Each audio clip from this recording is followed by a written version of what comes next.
মধ্যপ্রাচ্যের সংঘাতের আবহে রীতিমতো ধাক্কা খেল ভারতীয় শেয়ার বাজার।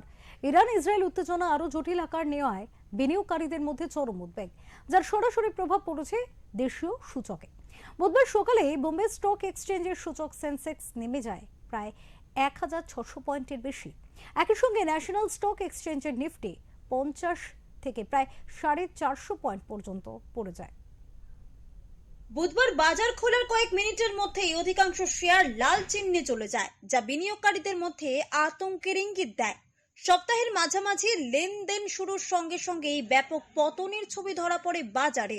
পাশাপাশি রুপির বিনিময় হারেও চাপ লক্ষ্য করা গেছে। ডলারের বিপরীতে রুপির দুর্বলতা আমদানি ব্যয় আরও বাড়াতে পারে, যা মূল্যবৃদ্ধির আশঙ্কা উস্কে দিচ্ছে। তেলের দাম যদি দীর্ঘ সময় ধরে উঁচু থাকে, তবে তা মুদ্রাস্ফীতি ও আর্থিক ঘাটতির উপরও প্রভাব ফেলতে পারে বলে মত অর্থনীতিবিদদের। বর্তমানে মধ্যপ্রাচ্যে চলমান অশান্তির জেরে বিশ্ববাজারে অনিশ্চয়তা বাড়িয়েছে। এই উত্তেজনার জেরে আন্তর্জাতিক বাজারে অপরিশোধিত তেলের দাম দ্রুত বাড়তে শুরু করেছে। ভারত যেহেতু তেল আমদানির ওপর ব্যাপকভাবে নির্ভরশীল, তাই জ্বালানির দাম বৃদ্ধি সরাসরি দেশের অর্থনীতিতে চাপ তৈরি করতে পারে। এই আশঙ্কায় মূলত শেয়ার বাজারে বিক্রির চাপ বাড়িয়েছে। ব্যাংকিং, তথ্য প্রযুক্তি, ধাতু এবং গাড়ি নির্মাণ প্রায় সব বড় খাতেই পতন দেখা গিয়েছে। বিশেষ করে ব্যাংকিং ও আর্থিক খাতের শেয়ারগুলিতে বড় সড় ধস নেমেছে।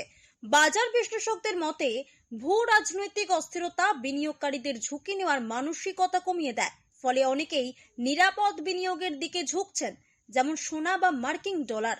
ব্যুরো রিপোর্ট, ওঙ্কার বাংলা।